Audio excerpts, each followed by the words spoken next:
Hello, magandang umaga po. It's 1:50 in the morning at pasensya na kayo, naghanap buhay pa po kaya ngayon lang akong nakalive. So anyway, what is important is pag-usapan lamang natin, i-recap lang natin kung ano nangyari para maintindihan nyo kung ano nangyari sa Quadcom hearing kanina. At with with the all the stars focused on former President Duterte. Lahat ng tanong, konti lang ang lumihis sa mga tanong, lahat ng katutok sa kanya. Actually, there are so many funny moments, but makita mo naman yung sparks, mga display ng mga, actually sa totoo lang, nakakita ko ng mas matindi kung pwede ko sabihin na brilliance din on one side, depende sa opinion mo. On the other hand, pwede ko rin sabihin na according to Leila de Lima, ay umami na si Duterte. At ano po to the point to the extent na inimbitahan pa ang ICC na dalhin siya doon. Bigyan lang siya pamasahe. Papunta sa ICC, wala siyang problema. Yan ang sinasabi.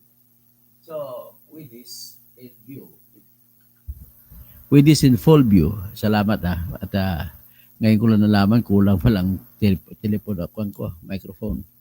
Good morning, Helen Baguio. Sa tingin ko naman maganda sa ang audio ko ngayon, no? So, with full display of sparks, ni Duterte talaga classic talaga ang dating, no? He is that kind of guy na kahit anong personality mo, matapang ka man, talagang parang madadala ka sa kanyang antics. So, ang kanyang ginawa kanina, talking it, ay in the course of 11 hours, nakayanan niya umupo. Pero bago tayo pumunta dyan, magpakilala muna ako. Ako po si Dr. Toto Bunyog Kausing. Ito, nag-aantay pa po ako ng desisyon ng Commission on Election sa aking kaso kasi sinampahan ako ng Law Department ng COMELEC na ipadeklara ako nuisance, so hindi nila gusto nila, ayaw na tanggapin ang aking kandidatura pagka-senador. So, well, it's up to them. Basta ako determinado talaga ako. I really only bona fide, but most above all, the best of bona fide level of my desire to run for senator. So, well, many of my friends are looking at me. Sinasabi, may pag-asa ba ka? Kilala ka ba sa buong Pilipinas? Well, ako po it is just like a religion, the Catholic religion, the Protestant religion, the Muslim religion. They all started from a very, very small beginning. Diba? Malaki na ngayon. Mga Muslims, billion na ngayon naniniwala. Mga Christians, billion din naniniwala. That's how it is. If you just had that resolve to move mountains, you can even move more than one mountain. Ganun lang po ang aking paniwala. So, kaya ngayon, at this time, ang ating objective is only to explain to the public kasi marami na bang hindi nanonood, marami din nanonood, hindi tinatamad na kasi sa haba. Pero to summarize it all, alam mo sa totoo lang, pwede mo sabihin talaga na parang sinurrender na ni Duterte yung sarili sa ICC. Parang pwede mo kasi inamin niya na kahit sino magtatanong ng mga congressmen sa kanya, sabi niya, well, I take full responsibility of what happened during the war on drugs. So, wala siyang problema. Harapin niya. Ang kanya lang sinasabi ay gusto niya dapat ang maglilitis sa kanya ay Filipino judge, Filipino court, at yung maghahatol sa kanya Filipino court, and he is willing to be imprisoned. Anyway, alam naman niya, malapit na daw siya mamamatay.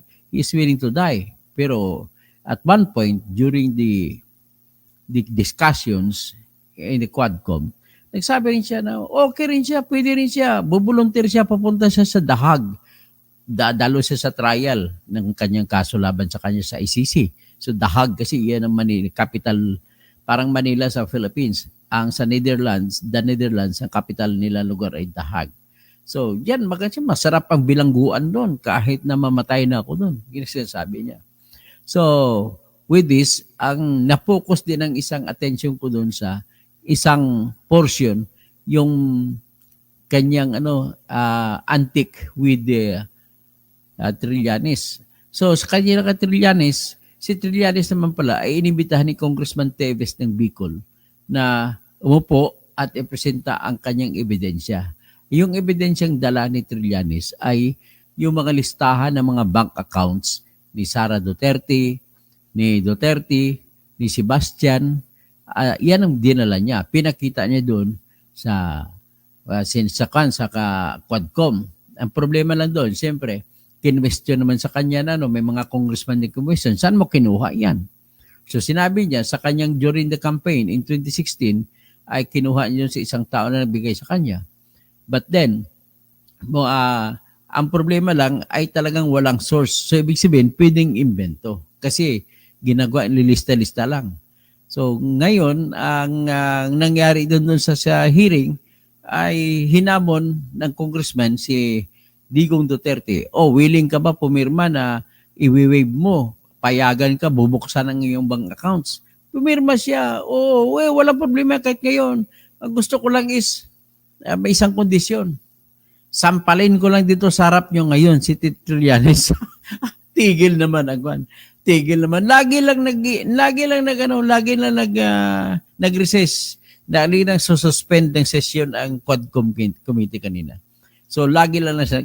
Ako naman, suspend ka kasi ayusin naman, nag-init na naman.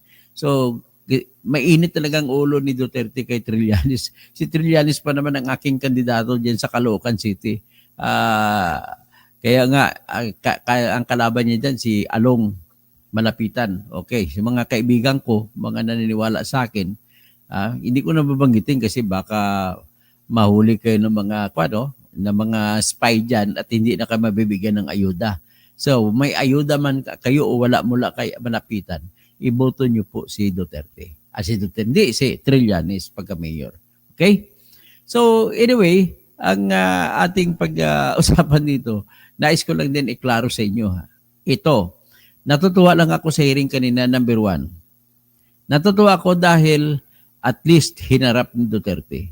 Natutuwa din ako na at least na napatunayan na ako ang tama sa aking vlog na sinabi ko, binatikos kong Quad Committee, Duwag Committee. Kasi bigla nilang kinansila, pinuspon. Wala naman palang dahilan eh. O kanina, tinuloy nila dahil na bus sila ng bus ang aking sa mga Quad Committee, tawag Duwag Committee. Bakit yung pinuspon? Andito na si Duterte. Yung iba naman, ang interpretasyon nila, nagpakita na si Duterte kasi alam ni Duterte na na-cancel na, kaya nagpakita. So, ibig sabihin, nambubudol na maraming nabiktima doon. Kasama ng kaibigan ko, hindi ko na magitin sino kaibigan ko, na sabi, nambudol lang si Duterte. Well, ang nangyari kanina, napatunayan po na talagang sincero pala si Duterte na dumalo sa Quad Committee hearing. At least, napakita niya matapang siya. So, ang isa lang na biliban ko sa kanya, hindi naman ako maka-Duterte, pero nabiliban ako sa kanya is, yung statement niya, I am accepting with full responsibility for all what happened in the war on drugs. Kaya lang kasimple. Although marami siyang mga diskarte, pero kung ako tanungin mo, sa punto de vista ng isang trial lawyer, kasi trial lawyer ako, hindi ako abogado na sa lamesa lang eh. Kagaya kay Jinky Luistro, Romeo Acop, maraming abogado niya, di lamesa lang sila. Hindi sila, sa tingin ko, kulang ang karanasan nila pagdating sa pakikipaglaban, pakipagkumbate sa loob ng korte. Yan ang kulang nila. Dapat may advisor sila dyan na talagang sanay, veterano sa loob ng korte na labanan. Ganun ang totoong abogado. Yung abogado na lamesa-lamesa, hindi ko kinikilala na abogado yan. Ang mga nabilibang kong abogado yung nasa loob ng korte, mga PAW, mga piskal, ay mga iba pang mga lawyers. Sa totoo lang kung nakakaintindi kayo, pag magbilang kayo sa loob ng sa buong Pilipinas, kakaunti lang, wala pang 10% na mga abogado sa buong Pilipinas ang nagpa-practice o nagtatrabaho sa loob ng korte. Yung ibang abogado po, kahit valedictorian, kahit bar top notcher, natatakot dumalo sa korte. Karamihan naman sa mga bar top notchers na nakikita ko, natatakot makipagbumbate o di kaya makipagdebate sa mga kapwa na abogado na hindi top notcher kasi nahiya sila baka matalo sila. Yan po ang ang katotohanan sa loob ng korte. Kaya mas believe ako, kayo, sinasabi ko na sa iyo, basta abogado, huwag kayong bumilib kapag hindi siya abogado na nagtatrabaho sa loob ng korte araw-araw. Kagaya sa akin, araw-araw ako napunta sa korte. At naranasan ko na rin yung tinakbuhan ako ng aking kliyente na naipanalo ko na. Tinakbuhan pa ako, hindi pa ako binayaran. May isa pa akong kliyente. Ang kaso, dinipensa ko siya sa cheque. Kasi natalbog mga cheque niya. Binayaran niya ako sa cheque. Akalain mo ba na tinalbog niya rin cheque yung binayad sa akin? So paano ko kakasuhan yung kliyente ko na pinanalo ko sa cheque na kaso kasi kinasuhan siya na talbog, ako tinalbogan din. Nakakaan talaga, no? Yan talaga, kinikwento ko lang sa inyo yung life, the real life. So ngayon, balik tayo kay Trillanes at saka kay Duterte. Of all people there sa Quad Committee, ang kinagalitan, kinamuhian talaga ni Duterte na tudo-tudo ay number 1, si Trillanes. Number 2, si Leila de Lima. Ang nakakarindi pa doon, aywa ko ba, itong Quad Committee, may malikot talaga yung mga ulo ng mga congressman na ito. Alam mo bakit? Pinagtabi sa upuan si Duterte at si De Lima. Tapos, bubumba si Leila de Lima kay Duterte. Nakatingin na si Duterte sa kanya. Bibira din si Duterte kay De Lima. Tingin na lang silang dalawa. Tapos, si Father Flavi, Villanueva. Pagkatapos si Father Flavi, katabi ni Leila de Lima, katabi naman ni Father Flavi si Antonio Trillanes. Tapos, parang bubunutan, tatapunan nata ng microphone ni Duterte si Trillanes nung nagpresenta si Trillanes ng mga lahat ng mga bank accounts na sinasabi niya, bank accounts ni Duterte, bank accounts ni Sara Duterte, ni Basti, at ang kanyang total umabot sa 2 billion yung pera ni Duterte. Alam mo kung totoo yun? Yung pera na yun, according to yung kandidato ko sa mayor sa Caloocan City, si Antonio Trillanes, ay nanggaling pa yun nung mayor pa siya. Ibig sabihin, mayor pa lang siya. Laki na ng kinita. 2 billion pesos na. Ganun na po nangyari. So ngayon, how much more kaya ang pera niya sa ngayon na naging presidente na siya na 6 na taon? Ako kwintada ko sa pagiging presidente ni Duterte. Ang nagastos niya lang sa war on drugs niya siguro mahaba, malaki ng 2 bilyones. Kada taon, 4 na bilyon ang confidential fund ni Duterte. So, 6 times 4, kasi 6 years siya nang lingkod. So, 24 billion pesos ang kanyang tinipon. Sa totoo lang, tinipon niya yun.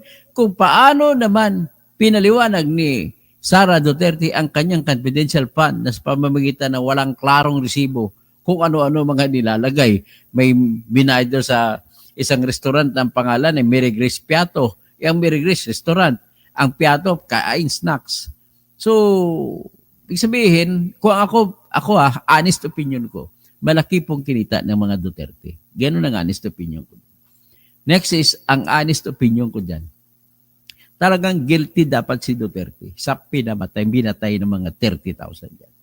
Kaya lang nakita ko doon kanina, parang, alam mo kung, di ba siguro maraming nakapanood sa inyo kung ano nangyari sa Senate. Kung parang binabasketball sila ni Duterte. Ang hindi lang na tinag doon ay si Risa Hontiveros. Lahat ng senador doon nabaliktad ang utak ni Duterte. Suko sila lahat kay Duterte. Wala ba nang isa nakapag-isip magpa-contempt kay Duterte?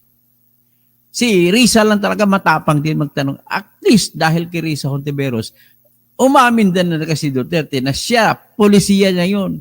Ang hindi lang niya inamin, wala siyang reward. Ang sinasabi niya lang, yung pera binigay. May binigay siyang pera sa polis, pero yun ay tulong para daw kasi kulang gasolina, kulang ang lahat ng supplies. Tapos dito naman sa House Committee, alam mo, kinikriticize natin ang Senate na para silang mga kingkoy. Ang sa House Committee, sa House Quad Committee naman, although hindi mga damang na sila kalahating shot o isang paligo kumpara sa Senate. At least doon, hindi rin nila kayang kontrolin si Mr. Duterte. Kung sa Senate, sinabi ni Duterte, magdamag tayo dito, hindi ako uwi. Tinigil din ng Senate ang hearing nila dahil kahit na ayaw ni Duterte na umalis. Ganon din kanina sa House Committee, ayaw ni Duterte umalis. Kanin tapusin natin to. Pero tinigil na rin ng House Committee o Quad Committee. Tapos nakiusap na rin. Andun din si Sara Duterte. So nakiusap si Sara Duterte kay sa mga mga congressman, patigilin nyo na yan kasi tatay ko ay mahina na, gabing-gabi na, mag-alas 11, mag-alas 12 na. Ang tatay niya kahit magdamagan daw, kailangan matapos na daw yun. Pero isa lang ganito I do admire the man. Binuto ko siya noong 2016 na election. So, pero pagkatapos ng boto, hanga-hanga ako sa kanya. Kami ni Percy Lapid, haga kami sa kanya. Pero later on, nagkadalawang isip na ako, matagal pa ako bumitaw sa kanya, mas naunang bumitaw si Percy Lapid. Tapos binabanata na siya ni Percy Lapid na digong nyo. Ako huli pa ako bumanat sa kanya kasi parang hindi ako maniniwala. Kasi parang unang-una yung defense mechanism ko, bakit parang hindi ko matanggap na yung pinili ko binuto ay para masamang tao. But then, the reckoning now begins when I saw the evidence na narinig ko na si Las Cañas nagsalita.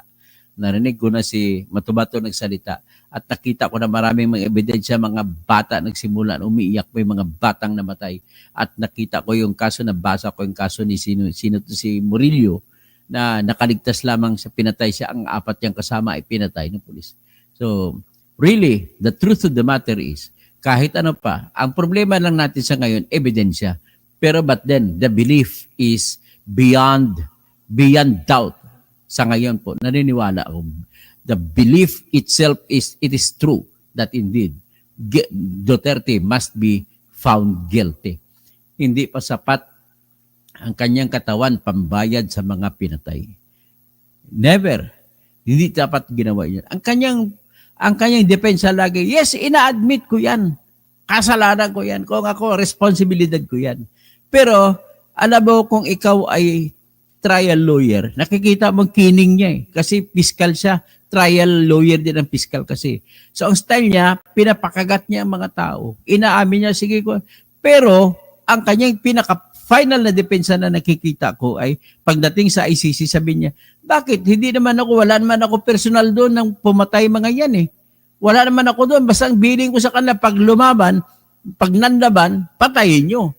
Ganun lang ang depensa niya, ganun lang kasimple. So, it is now up to the ICC court whether to find him guilty on that basis or not. But then, I'm very sure, marami pang ibang ebidensya na pinakita. So, I'm also very sure, nagpapasok po yung tinatawag na prinsipyo ni Haring Solomon. Alam mo, ang kulang na lang sa kanila, ebidensya talaga sa totoo lang. Ang ebidensya na namatay, wala na tayong problema, marami na dyan. Hindi na kailangan yan i-memorize. Ang ebidensya naman na kung siya nag-utos, nag-responsibility, sinabi niya policy niya, sinabi niya inutos niya. Pero ang kanyang depensa, sinabi inutos niya, ay sinabi ko sa kanila, pag wala akong pakialam dyan kapag sila ay may kasalanan ng pulis. Pero siyempre, ang kanyang papalabasin na depensa, as a matter of procedure, talagang tayuan niya, depensa niya lahat ng pulis. Only then, kung makita niya kung merong diferensya niya sa pulis ang diferensya, saka siya babanat sa pulis. Ganun po yung kanya nakikita kung taktika niya. Well, magagaling naman mga abogado niya. So, ang abogado niya sa ICC, sigurado ko si Harry Roque isa. Kasi si Harry Roque ay accredited siya na lawyer sa International Criminal Court. So, mga kalaban niya lawyer accredited din, yan sila ni Attorney Conte, yung babae, tsaka may iba bata. Hindi ko alam kung sino isang abogado pa na accredited sa Ako, naisip ko mag-apply din ako. Kaya lang, may disbarment ako na nakita kong kailangan wala kang administrative violation sa iyong bansa. Yun, nagdalawang isip na ko. Hindi na ako apply ng pagiging abogado sa International Criminal Court.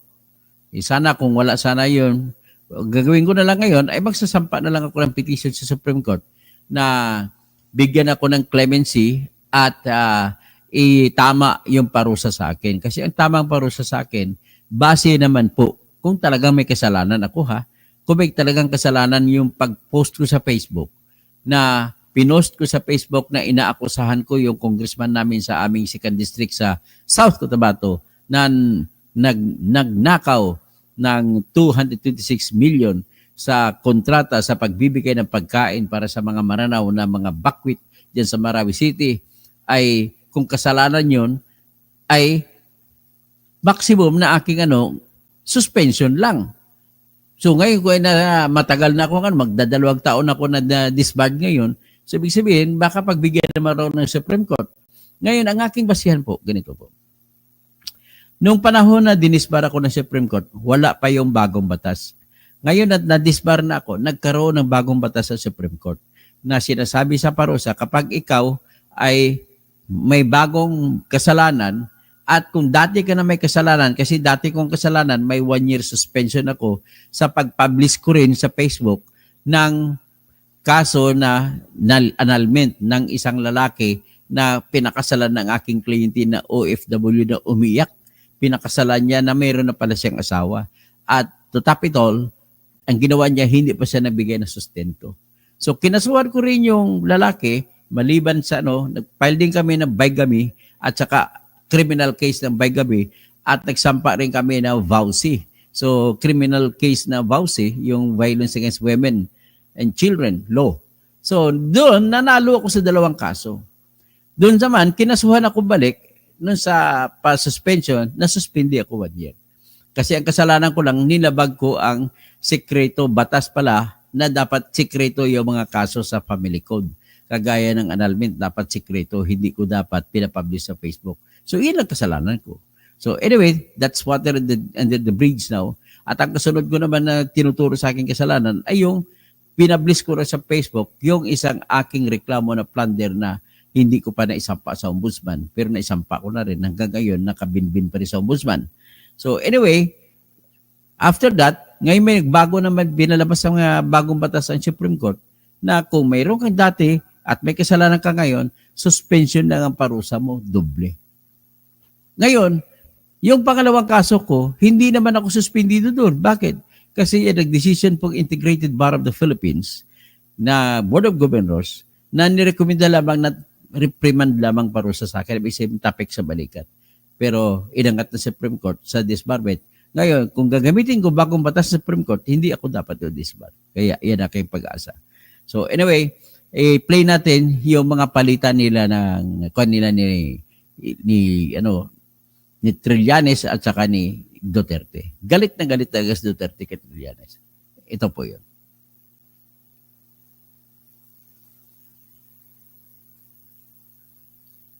So, magsimula tayo sa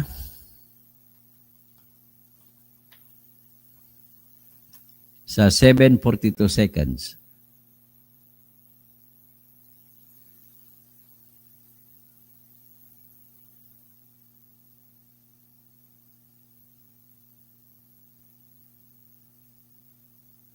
Okay. Sinabi po niya na piki ang war on drugs nung panahong administrasyon ni former President Duterte. May I ask to former Senator, bakit po niyo sinabi na piki ang war on drugs? Ito pala bago sasagutin ni Trillanes. Ito si Congressman Tevez ng Bicol. So pakinggan natin, tinanong niya si Trillanes, bakit sinabi ni Trillanes na piki ang war on drugs si Duterte? Ito ang sagot ni Trillanes. Ang statement po na yon na peke po ang war on drugs ni Duterte noong nakarang administrasyon. Ito po ay bunga nung nakalap namin na impormasyon at ebidensya nung kami ay nag-iimbestiga nila Senator Laila de Lima at dun sa aming sariling pagkalap na impormasyon at base na rin dito po sa testimonya, Mr. Chairman, ni Arturo Las Cañas sa ICC na naisumite niya at nagkaroon na rin ng kopya dito po sa Quadcom. At doon sa kanyang video, sinabi niya po na ginagamit lang ang war on drugs ni Duterte para takutin ang sambayan ng Pilipino at takutin ang iba't ibang sektor ng lipunan para hindi siya paghinalaan dun sa kanyang sariling involvement sa illegal drugs. Kaya nga siya na-mention po na siya ang Lord of all drug lords. Ito po ay sinabi niya na mga kasabwat ni Duterte ay sina Michael Yang, Charlie Tan, Sammy Uy. At ito po si Michael Yang ay ayon mismo sa report ni Colonel Acerto na dating Deputy Director of the Drug Enforcement Group of the Philippine National Police. Sinumitin niya yung report tungkol sa involvement ni Michael Yang. Dito naman po, doon sa sinasabi niyo po, Mr. Chairman, na si Jimmy Guban na Customs Intelligence Police, sinasabi niya na si Michael Yang ang involved doon sa magnetic lifters na shipment. Ngayon po, lahat po yan ay nakalap namin. Tingnan niyo bago patuloy. Tingnan yung pwesto si Duterte, sunod si Leila de Lima, sunod si Father Fabi Villanueva, yung pare na leader ng mga 312 na mga pinatay na tao sa war on drugs. Tapos si Antonio Trillanes. O, kita mo pwesto nila. O sige, pakinggan natin los Trillanes na inakusahan niya si Duterte na peke ang war on drugs niya at ang basihan niya ay si Arturo Las Cañas na nagsasalita at saka si Jimmy Guban na Customs Intelligence Officer. At itinuro na ito si Michael Yang na kaibigan ni Duterte ang mga drug lords. Okay? Pero ngayon po, kung dahil po doon, tinignan namin kung ano yung ebidensya na pwede naming malink ito. Kaya nga po, binalikan namin yung mga bank accounts na nakalap namin kay Duterte noong 2016. Tinitignan namin kung merong mga pumasok na pagkapirahan dito po sa kanya. At doon nga po kami nakakita ng mga deposito sa mga accounts ni Duterte galing po dito po sa grupo ng mga drug lords na ito. At kung papayagan po, Your Honor, meron po akong PowerPoint presentation para po makita po nila kung ano yung sinasabi ko na money trail, paper trail dito po sa drug proceeds ni Mr. Duterte and his family. O yan maganda yan. At tingnan mo kung totoo yan. Aba, dapat yumaman pala si Duterte sa droga. Ayan, kung totoo yan Yan. How many minutes will be your presentation? Ano lang po yan? 5 slides lang po ito. Pero I will focus on the last slide lang ho. Sige, Mr. Chairman. Sige, go ahead, Mr. Trillanes. Yan, listahan ng bangko. Ito po ang sige, doon po sa mga unang slides muna. Ayan. So ito po yung mga bank accounts na nakalap ko po ito noong 2016. Tapos ito po ay na-validate na ng ombudsman na kaparehas nga nung naisumite ng AMLAC sa kanila. So lumabas pala dito, kung totoo ito, joint account ang may-ari ng mga bank accounts na to, si Zara Duterte at si Rodrigo Rua. Dalawa sila sa isang account nakalabas. Tapos ang account na ito ay doon nakadeposito sa sa Ecoland, sa Atlantic Avenue, Ecoland, and Phase 1, Davao City. No? Yan ang Tapos lumalabas ang total may 18 million, may 41 million na deposit na account. Ang kabuuan yan umabot ng 2 billion plus. Okay? So nakikita mo dito, dalawa sila, hindi lang isa si Duterte may-ari ng account. Kasama si Sara Duterte. At tingnan natin, pakinggan natin ulit. Kaya ano po tayo, kumpiyansa po tayo sa provenance nitong dokumentong ito. So, sige po, next slide. So, patingnan mo, nagsimula pa palang deposito na to December 1, 2015. Ang iba pala, October 7, 2013. So, ibig sabihin, binasa ko ng December 1, 2015, panghuli na yon. Sa ilalim, 41,721 pesos, dalawang 41 million ay dineposito noong December 7. Pagkatapos pa ibang malalaking deposito, mayroon ito na 41 million din noong March 28. Meron din ng 55 million no March 20, 2014. So, ganun kalaki. So, pakinggan natin si Trillanes. Ito po yung mga iba't ibang mga pumasok na pagkaperahan kay accounts ni Duterte. Tapos, sige po, next slide. Yan. So, ang total Yan, ang po ng mga credits na pumasok. Ay, panghuli, 2 billion 407 million 272,109 pesos and 75 centavos. Yan po ang total ng mga pera ni Duterte, sabi ni Antonio Trillanes. At kung totoo yan, ladies and gentlemen, matindi. Ebidensya yan labang kay Duterte. Pasok ay 2.4 billion, no? Ngayon kung ano talaga yung actual total, malalaman po natin yan pagka binuksan po yung accounts. Ngayon po ito, no? Ang pagkakamali po ni Mr. Duterte nung nagtatago siya ng pagkapirahan ay ginawa niyang joint account yung kanyang anak na si Vice President Sara Duterte. Kaya ito po ay alam po naman natin na exempted sa Bank Secrecy Law ang impeachment. So lalabas po yan lahat. Sige po, next slide. Ito po yung last slide, no. Dito po, meron po ito pong mga transactions na ito. Tika muna, bago tayo magpatuloy. Natandaan nyo ba, di ba pinaparesign ni Duterte si Sara sa pagka-Vice President?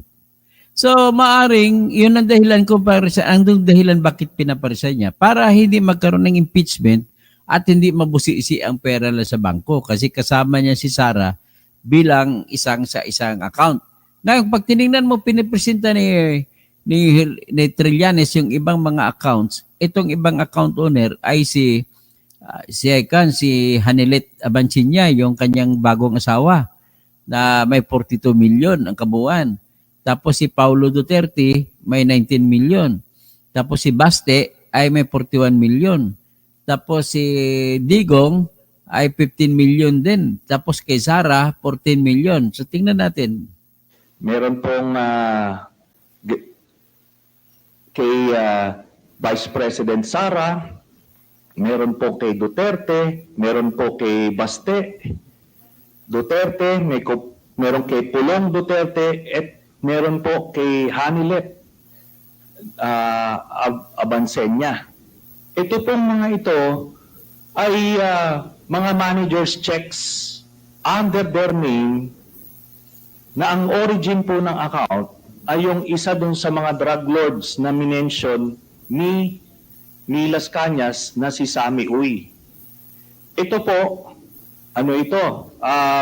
siguro noong mga panahon na yan, 2011 to 2013, medyo kumpiyansa sila sa kanilang mga gawain, kaya may physical na checks, no? Pero after that, ang mga deposito diretso na sa account, so wala nang paper trail. Pero makikita natin dito yung pattern po, Mr. Chairman. Nagdidibidendo yung drug lord doon sa pamilya nila Duterte tuwing October at April, no? Kaya sunod-sunod po yan. And by the way, makikita po natin si Vice President Sara, meron po siyang 2 checking in-encash dyan under her name, manager's checks. Tapos ito po ay while she was mayor, no? Kaya yan ay direct bribery, no? Tapos process of the illegal drug trade. Ito po ang naging pruweba natin. Kaya nung cross match po namin yung dokumento na kuha namin at dito sa mga personalidad na minention po ni Arturo Las Cañas, na-confirm namin yung kanyang istorya.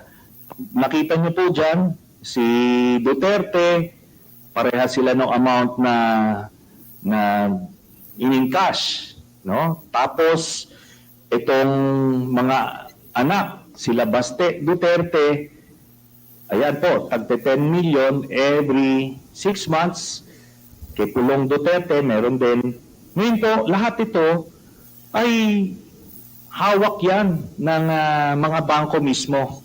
Meron silang physical copy, meron silang soft copy netong mga sinasabi na ito. Kaya hindi po yan pwedeng i-deny lang kasi alam naman natin yung mga estilo ni Duterte, magka-admit konti pero magde-deny to confuse everyone. Pero ito po yung smoking gun, Mr. Chairman. So, yan po, we concluded na peke talaga ito. Ginagawa niya yung war on drugs para proteksyonan niya yung sindikato niya na sina Michael Yang, Sammy Uy at Charlie Tan. So, kaya po nung sa Davao pa lang pinapatay po nila yung kompetensya. Tapos nung sila na ang presidente, ginawa nilang National Death Squad, ano, yung nangyari. Tapos si Leonardo nga po yung ginawa niyang point person. Tapos yung drug list na sinasabi ni Duterte, merong legitimate mga personalities doon, galing doon sa mga iba't ibang ahensya. Pero pag may kailangan silang isingit na mga kalaban nila sa drug business, sinisingit po nila doon. Kaya nga may mga tinutumba na mga involved din sa illegal drugs kasi kompetensya nila yon sa distribution. Kaya yan po lahat na yan ay napagtagpi-tagpi namin. So kaya that would explain kung bakit protektado si Michael Yang kahit na may report itong si Colonel Acerto. Tapos hindi lang po yan, nung nilabas po yung report na yon, sa sobrang pagprotect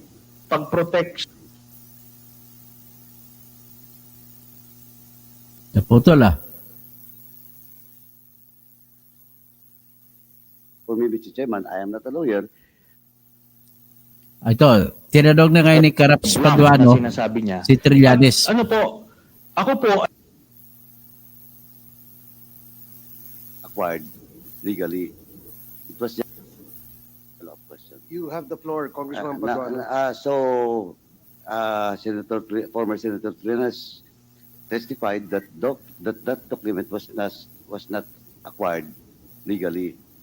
It was just given to him, and with that, Mr. Chairman, though he might appreciate that bank records, but for me, Mr. Chairman, I am not a lawyer. But with regards to how authentic is the bank documents being presented to us by former Senator Trillanes, we must ask the AMLA, Mr. Chairman. So with that, Mr. Chairman, unless Senator Trillanes can present to us another document that that bank records came from an authentic, competent agency of government, Mr. Chairman. In this case, it's the AMLA. Now, Mr. Chairman, so with that, Mr. Chairman, Here. So, ibig sabihin, may punto din si Karaps Paduano. Ang puntos niya, ako din, sa akin lang, hindi ko naman sinasara ang posibilidad na totoo yung mga dokumento na pinipresenta ni Senator Antonio Trillanes. At posible rin na hindi totoo yun. Pero in fairness naman kay Antonio Trillanes, binabanggit na lang niya na ang may nagbigay sa kanya niya na tao na pinangalanan niya later on at binigay sa kanya yung panahon ng election ng 2016. At up to now, yan nga lang ang problema kung totoo ba yun o hindi. Kasi pwede rin magawa-gawa yun eh. Ngayon, si Duterte naman, tinanong dyan kung willing siya magpipirma. Pipirma nga siya, kaya lang nagiging katawanan at nagkaroon ng tension. Sige, pipirma ako. Ngayon, pipirma ako basta may isang kondisyon. Anong kondisyon? Sampaling ko lang sa harap niyo si Trillanes. Nagkagulo-gulo na naman. O ito pakinggan natin, nagsalita si Duterte laban yan sa bank accounts na yan. This is a very serious accusation. So, Mr. Chair, Mr. Chair, Congressman point of order. Paduano has asked the floor, but with the Yes. indulgence of No, I think the chairman has ruled a while ago the sequence of those people present in this hall. to answer. Okay. I think we must follow that, Mr. Chair. Thank you for reminding the chair, Congressman Akop. Now, Congressman Paduano, please proceed if that is your last. I am Natakot sorry, I ata si thought Marbles that kay you were Duterte. tapos na. Thank you, Mr. Thank President. you, Mr. President. Anyway, Mr. President. Now, with that, Mr. Chairman, and the former President has a while ago has a commitment to waive his right with regards to all the bank accounts that was mentioned by former Senator Trillanes. Now, Mr. Chairman, pwede naman parallel yan. AMLAC, at the same time, yung waiver if the former president will sign a waiver with regards to all those bank accounts. Thank you, Mr. Chairman. Okay. I will So, sign it, the document tomorrow, and I will hand it kasi magagawin pa ng abogado. But I said, if there is an iota of totoo yung sinasabi, I will hang myself in your presence. magbigti daw siya. Kung totoo yan, magbigti. So, hinahamon niya dito ang lahat, pati si Trillanes.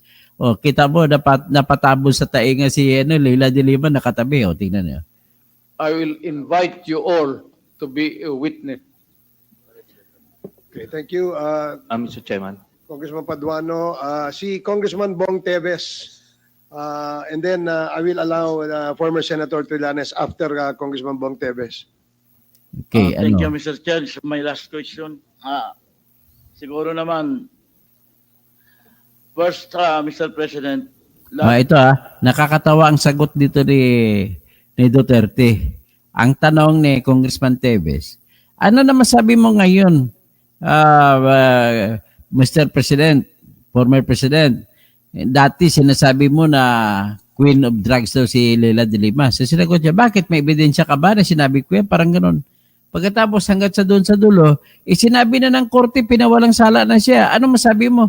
Sabi niya, magagawa ko. Sinabi ng korte, inosente siya eh. May magagawa ba ko doon? Parang ganun. Pakinggan natin. tinanong ko po sa inyo ay galing po yan kay Mr. Jimmy Guban. Not for me. At kasi po ay na-invite na natin siya rito bilang isa sa mga resource person sa mga naunang hearings. And then, may I ask Mr. President, for my last question, given na po na na-acquit si former Senator Leila de Lima sa mga kaso niya tungkol sa drugs, as now, Mr. President, naniniwala pa rin po ba kayo na si former Senator de Lima ay queen of all drugs lords? Sir, I go by what is the reality of. Pag sinabi ng korte, inosente si De Lima, inosente si De Lima. Wala tayong Simple na sagot niya.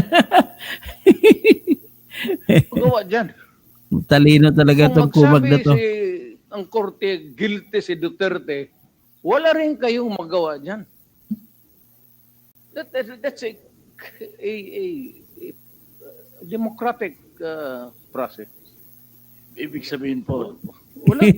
nagkamali tayo ng pag-akusa kay former Senator de Lima. Thank you very much, Mr. Chair. Okay. So, tignan natin, papunta tayo dadakot doon sa kasunod na portion kung saan si Trillanes ay tinatanong. So, 154. Yan. But he is working, he's working on the assumption that magkakamali. May mga pagkakataon na magkakamali ang korte na mag-impose ng death. Wala yan. Ang sinasabi ni Dilima dyan, ayaw niya ng death penalty. nyo Dito tayo kay Trillanes. through the front door sa customs. Pero ang ginawa nila nung una, a few months nung start ng administration niya, binabasag nila yung mga shabu laboratory everywhere with the projection na seryoso sila sa illegal drugs, pero mga kompetensya nila yon, yung local shabu manufacturers. So nung na-abolish na nila lahat, inimport na nila through the front door. Ngayon, magkano ang presyo nung shabu at that time nung kanila tumaas? So, yung cartel nila ang nakinabang nung monopolization ng drug war. Kaya nga, sa galit niya, kunyari, sa pagpe-pretend niya ng galit siya sa illegal drugs, pero nung inimport yung 11 billion na shabu, yung 6.4 billion na shabu, then a few others na inimport, meron bang sinabihan si Duterte na kung sino yung drug lord behind it? Wala po. Tapos ito po yan. Sino po yung Customs Commissioner na nung time na yon? Si Paeldon. Paeldon sa 6.4, si La Peña nung 11 billion. 'Di ba? Pinadaan sa customs. Kung talagang galit na galit ka at hindi mo kasabwat yung nagpasok na yon, you should have hung these people kung talagang ganun siya magsalita eh. Pero anong ginawa po niya? Pre-promote niya. Pre-promote niya po ito. Prinoteksyonan niya kasi mga kasindikato niya. Then, here comes si Peter Lim, who was identified as one of the drug lords, pero same triad nila Michael Yang, kaya hindi nila mapatay, pinaalis na lang. Kunyari, nung nape-pressure, pinailan po ng kaso, pero anong ginawa ho? Dinismiss. Despite the evidence. Tapos anong ginawa ho dun sa prosecutor na nag-dismiss? Pre-promote na judge. We have documented all this. Kaya we followed yung sequence. Kaya hindi kami mabobola ng mga ganyang parang seryoso. At kaya ho maraming nalilito na parang talagang gusto niyang ayusin lang talaga yung illegal drugs. Pero hindi. Former Senator Trillanes, yes. Yes. Can we just... just one more point, Mr. Chairman. Yes, yeah. Ito na lang We're Then, going Mr. Chairman, off if I may- tangent from yes. our discussion. If I may, Mr. Chair. Yes, Congressman Fernandez. Para at the same time, Yes. Mr. Chairman, can we have the documents that na sinasabi mo a while ago? So, para lang po makuha namin yung lahat ng points Yes, that you have mentioned. I already submitted to the COMSEC yung When was this? just today, yung nung Okay. present po. Alright, And, thank you. Kon po, yun po, as challenged earlier by Chairman. So, yun, titingnan natin. Of truth. Yan, titingnan natin ulit, conspiracy ay nag-usap-usap kayo, Yeah, pinagplanuhan, 154, at 250. kung mai-establish ng ICC, and we believe so, kung Dito tayo. Yung ibang involved, final din ako na Bungalon? Thank you, Mr. Chair. I'm already, let's end with the discussion of the jurisdiction. I just would like to ask some questions to one of the resource persons, former Senator Antonio Trillanes. Regarding po ito dun sa nabanggit ni Congressman Bong Teves kanina, na may na-file daw ho kayong kaso laban kay former President Rodrigo Roa Duterte, including his son, Congressman Pulong Duterte, and his son-in-law, Mans Carpio, and other respondents. Mr. Chair, gusto ko lang po malaman kung ano yung kaso na i-file po ni former Senator Trillanes. Plunder. Mr. Chairman, ang na-file ko na case laban kay Duterte ay tatlong plunder cases. Yung una, tungkol doon sa mga ghost employees at mga confidential funds niya sa Davao. Tapos pangalawa, yung frigate scam na 16 billion. 60 billion, Frigid. Ill-gotten wealth of Duterte, sa sa ombudsman. Then, yung dalawang plunder ay nandoon din po sa DOJ na file. So, in short, Naging lang siya sa isang secluded room at makuha ng Sergeant at Arms, edi either mapoprove or disapprove. Kung So anyway, drug what lord is important associate. here is, kung totoo yung akusasyon ni Trillanes, ibang kaso doon ito kumpara sa war on drugs. So, pero naniniwala ako malakas ang probability niya. Ang problema ko lang bakit ang ombudsman, bakit hindi gumagalaw? Yung problema ko lang dyan sa ombudsman natin. So, dito tayo sa 450.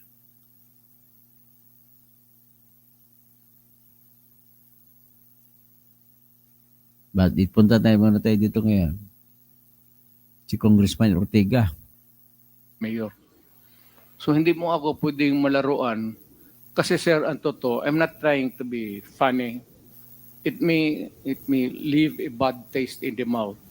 Sir, kung hindi ako naging piskal, hindi ako naging abogado, hold upper na ako, matagal na ako namatay.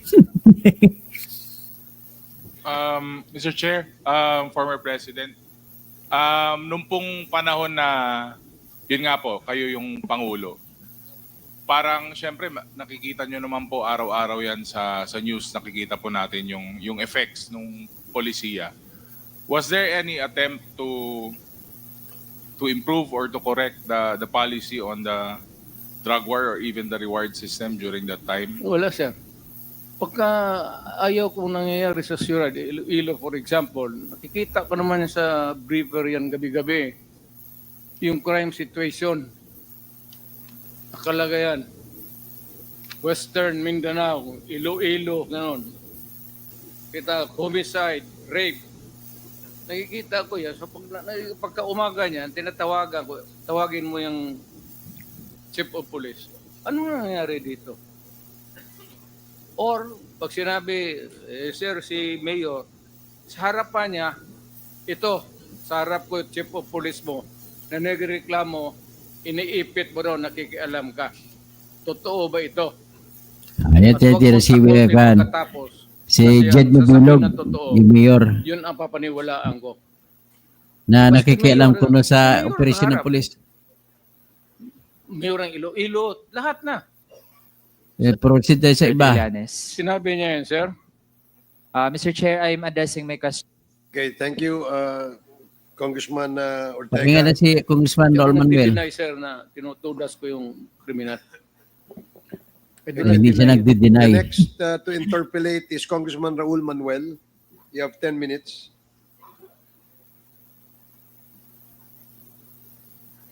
Thank you, Mr. Chair. Mr. Chair, ilang tanong po kay Senator Trillanes. Mr. Chair, ang claim po kasi niya ay yung mga pinesend po kanina ay galing sa drug money, yung mga pumasok dun sa accounts ng dating Pangulo. Mr. Chair, gusto nating maklarify kung ano po ang batayan para masabi na drug money yung source talaga ng mga pinesent na mga accounts. Senator Trillanes. Pinag-usapan naman ngayon yung mga kwarta sa Mr. barko. Chair, I'm addressing my question to Senator Yes, Trillanes. because of sinabi niyan, I'll file charges against him. Mr. Chair, may we hear from Senator Trillanes? Senator Trillanes.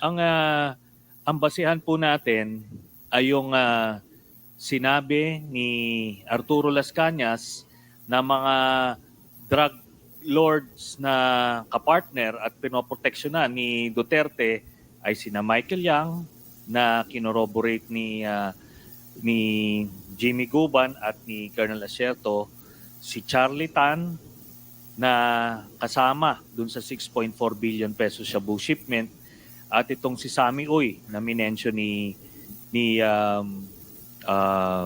Arturo Las Cañas. Ang ano po, nung tinignan po namin yung bank accounts, yung records na present ko po kanina, Mr. Chairman, tinignan namin na may mga pumasok na manager's checks na in-encash nila, no? The whole family, no? Ay galing kay Mr. Sammy Uy. Tapos tinignan namin yung 6 months interval. 4 na cheque every 6 months, October and April nila ini-encash. At lumalabas, nagdidibidendo ng roughly 40 to 50 million pesos every 6 months. Nako, I'd be very interested kung anong negosyo ang nag-yield ng ganon. Pero yun po ang lumabas dun sa aming pag-aaral. Tapos based na rin dun sa yan po yung documentary evidence, yan na yung paper trail, yung money trail, at based doon sa testimonya ni Arturo Las Cañas being an insider doon po sa grupo ni Duterte. Okay, Mr. Chair, Mahaba kwento niyan, follow no? up po na tanong doon. Naaral din po ba kung posible na meron ding ibang sources yung pumasok na mga pera na yon maliban sa drug money? Kasi gusto natin ma-verify po talaga if ever nga, halimbawa, matris po na may ibang mga income sources, legitimate man or illegitimate o kung ano man, maliban sa drug money. Naaral din po ba yung ganong possibility? Nung una, yun po ang kinoconsider namin, no? Kaso nga, based dun sa testimonya ni Arturo Las Cañas na sinubmit sa ICC, itong si Sammy Uy at si Michael Yang, sila po yung kumaga mag-partner, ano? Siya yung parang nagpa-front. Tapos tinignan namin yung mga negosyo nito ni Sammy Uy. Hindi siya pwedeng mag-yield ng ganong dividendo na 40 to 50 million every 6 months na dinidistribute. Yung pa lang yung nakita natin doon sa paper trail. Tapos doon sa sinabi niya na ilang instances doon mismo sa isang Shabu laboratory, doon sa involvement nito ni Sammy Uy, lumiwanag po sa amin na drug-related yung mga pumasok na pera dito kay Mr. Duterte. Kaya nga, pinoproteksyonan niya ng todo, nakita nyo, di ba? Ayaw pumirma ng waiver kahit ito na, sasabihin niya, babawiin niya because ando doon lahat ng sikreto. And sabi ko nga, na-validate na po ito ng Anti-Money Laundering Council through the Ombudsman na nakakuha rin ng same set of documents. Then, ultimately, in an impeachment court and the criminal court, lalabas po yan. No? Lalabas po yung mga ganan kasi may mga exemption sa bank secrecy law yung itong criminal investigations sa korte. Yan po, Mr. Chairman. Thank you, Mr. Chair. I respond. Mr. Chair, respond. I have Yan. other questions. Taking eternity Gusto ko munang i-address dire-diretso kay 1 minute Senator suspension. Trillanes. Ayan, nagkagulo-gulo na. Siyempre, nasasaktan si Tatay Diggs.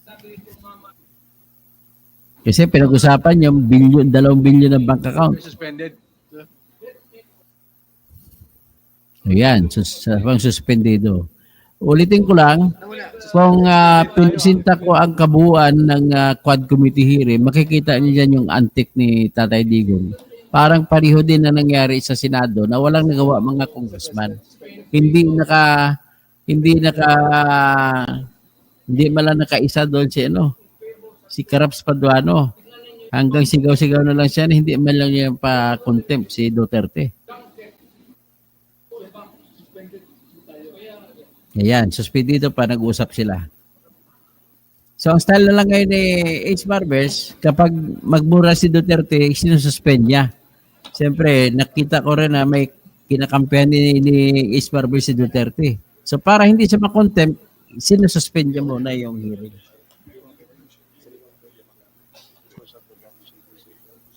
Hearing is resumed.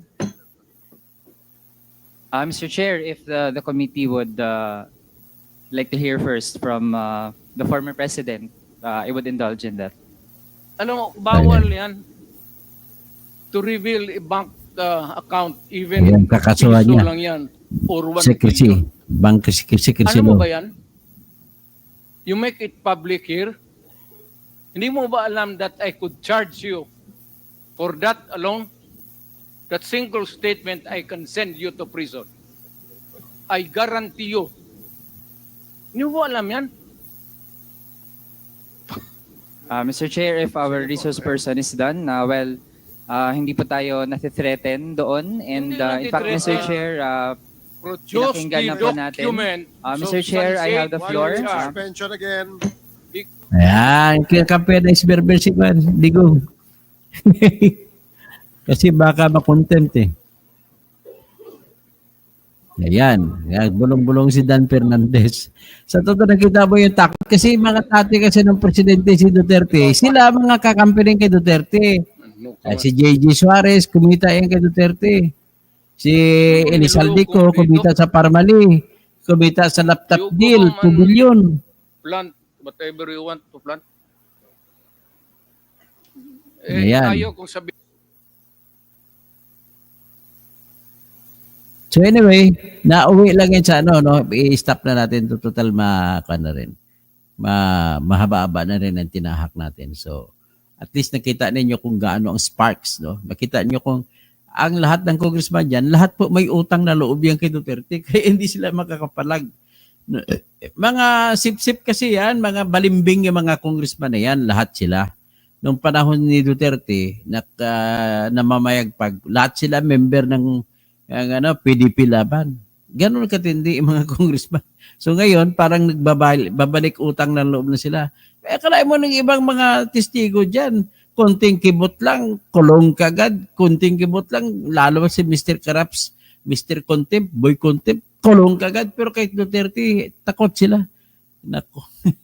So yan lang mga masabi, no?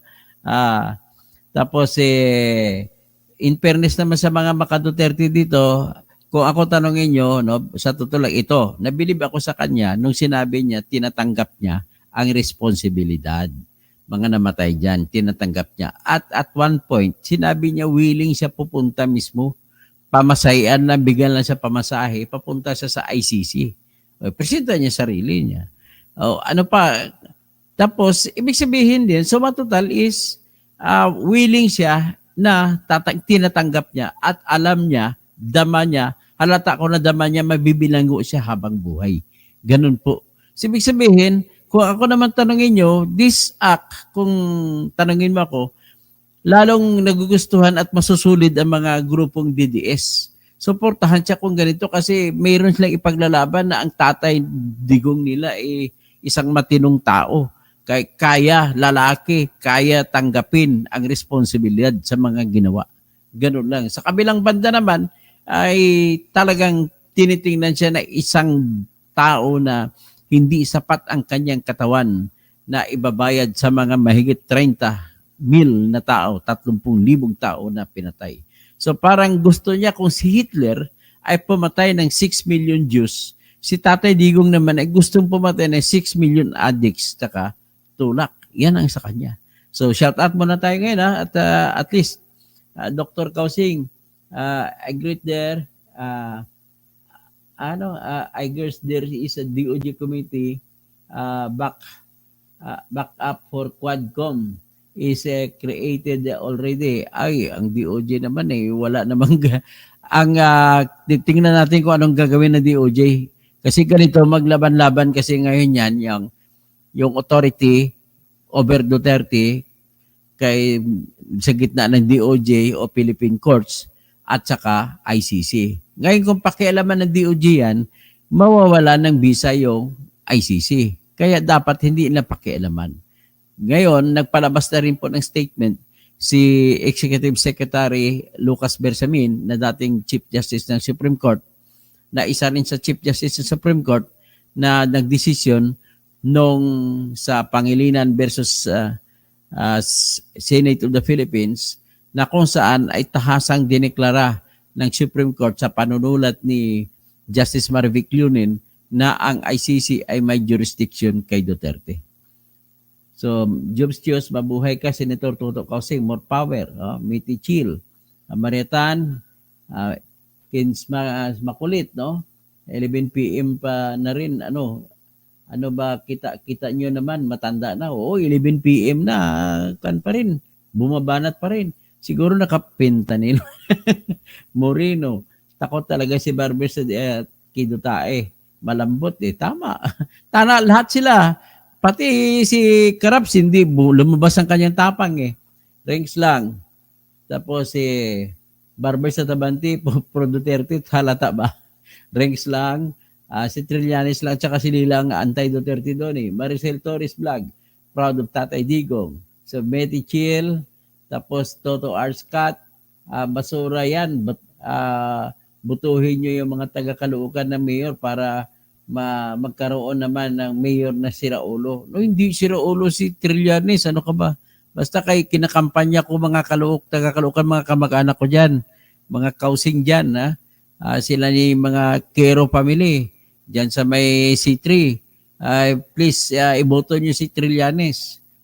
Tapos, Noel Rakipiso, watching from Daly City, California.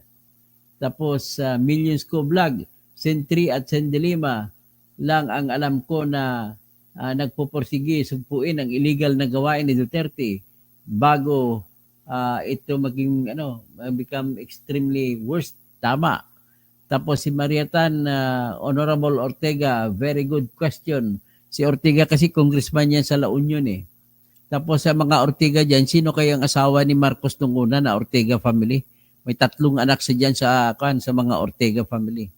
So, siguro may kapatid dyan si Bongbong Marcos na 3. Si Rocky Jador, dami mang BBS trolls, Dr. To. Wala tayong magagawa, karapatan din nila magsalita. Hayaan mo na lang. It's better na at least hindi natin sila pinapakita na inaapi natin sila. Antonio Jr. Buin Suceso, Ekam sa Maki Damos, no? Kagabi, nagigigil ka sa galit sa Quadcom. Ngayon, nagigigil talaga ako ng galit sa Quadcom kasi sa totoo lang, bakit andun na si Duterte? Bakit i-cancel nila? At least ngayon, nakabawi ng Quadcom sa akin ngayon. So, dahil din sa galit sa mga basko sa kanila, na tinuloy na rin nila ang hearing. Okay, ganun lang po. Nag-enjoy siyempre nag-enjoy na ako ngayon eh. Naasar ako, itong inantay ko, tapos i-postpone nila, nakaasar talaga. So, Sanurho, Dr. To, Quadcom hearing is not a court. Kahit hindi sila court, hindi ka naman talaga court. At least narinig natin kung ano mga kwento dyan. Bahala na lang, kanya na lang tayong opinion kung ano. Kasagay sa akin, opinion, talagang inamin naman ni Duterte, kaya hanga naman ako sa kanya, inamin niya yung responsibilidad. At mind you pag-amin na yun, yung pwede na paghawakan nyo na pwede siyang ikukonvict. Rocky Jador, Kins Makulit, tapos Jess Anordio, Arnel Mulieno, Chris Cooper, Jay Gariarte, Imelda Talaugon, Sia Clergo, si Ricardo Lopez, Noto Aimee Marcos, Ricardo Juno Lopez, wala na Marcos, nakabalik na sa 2028. May Ikamar Damos Toto Kausing, naalala mo pa ba yung mga pinagsasabi mong hindi maganda sa kwan? Naalala ko yun. Kasi asar ako sa kanila. Bakit nila pinospon? Ngayon, sa totoo lang, dahil sa binasko sila, nagising sila at nagbago isip ng Quadcom. Tinuloy nila. Kaya maraming testigo hindi dumating. Siya Clergo, Julian Uyales, dirty money as always goes with murder. Tama ka po. Sino pa? Marlon Perez, damong didisit dito. Okay, Pedro Don, Chris Cooper, Pedro Don, takbo na barangay Kapyan, Trilling, hindi naman. Matalino si Trillanes. At although may isang bagay siya pero siya ang sinusuportahan ko pag mayor sa Caloocan City. Ranks lang. Tapos Chris Cooper, tapos si Tam, tapos Pedro Don, sino pa? Maria Tan, sino pa? June Kabinbin, Kabunyog. Okay. Magandang umaga. Sino pang iba? Marami. Razel Sita, Athena Barrera, Sino pa? So, kaso convicted po si Roque, engineer. Ay, hindi pa siya convicted. Hindi pa siya convicted. Ano lang, nagtatago lang. Meron rin siyang warrant of arrest na pinalabas ng House Quadcom. Rocky Hudar, buti hindi nabula ng 2016 election. Iwatani dyan, magandang umaga, Engineer Kausing, binalita ni Atty. Enzo. Bibigyan na ng daan ng admin ang ICC. Actually, nag-anunsyo na ang sabi ko, nag-anunsyo si Executive Secretary Lucas Bersamin na hindi nila harangan ang ICC. At saka tutulong sila mag-aresto kung ang ICC ay gagamit ng Interpol. Okay. Raingan Casas, Nancy Senisa, Antonio Grino, Kudim Engineer Kausing, mag-ingat po palagi. Opo, mag-ingat talaga ako kasi may nanaginip daw sa mga naging client ko na napanaginipan daw na pinatay daw ako. Pagdasal niyo ako. Rolando Tabang, Maritan, tapos Roque Bayo, tapos Victoria Aranda, Jimmy Ario Pagita, Emilia Bederul Caboses. Tapos sabi niya, bibigay lang daw ng respeto ang Quadcom. Well, talagang pwede rin sabihin. Natamimi isa sa mga respeto na tinatawag. Binibini Disapi. Marami nakabilib sa kanya, walang kwenta ang mga hearing nila. Oo nga, napansin ko rin kulang-kulang. No? Pero okay na rin yun. Matis may na umamin ulit si Duterte. Frederick Iloro, good morning, Idol. Atty. Toto Kausing for Senator. Binibini Disapi. Sino pa? Zene Lopez Robas. Ferdinand San Juan. Si E. Bantag. Asa na si Bantag? Bantag, magpakita ka na. Lumabas ka na. Maritan, Nini Six Trinidad. Attorney si Boy Wiwi ay imbalido na at wala nang kakayahan na sana any aggressive act ang magagawa na lang at ni Digongyo ay magyabang, therefore he is confused. Talagang wala na nga, Boy Wiwi, nagwiwi na lang lagi. John Noki, Helen Baguio, sino pa? Okay, yan ang ating masabi, no? Si Mitty Chill, si Maricel Vlog, Marireno, sino pang iba? Angel Millanes, Julia Faa, okay, Janilo Hasmen, si Aleja Bustamante. Hanggang dyan na muna tayo ngayon at maraming salamat sa inyo po lahat sa inyong panonood.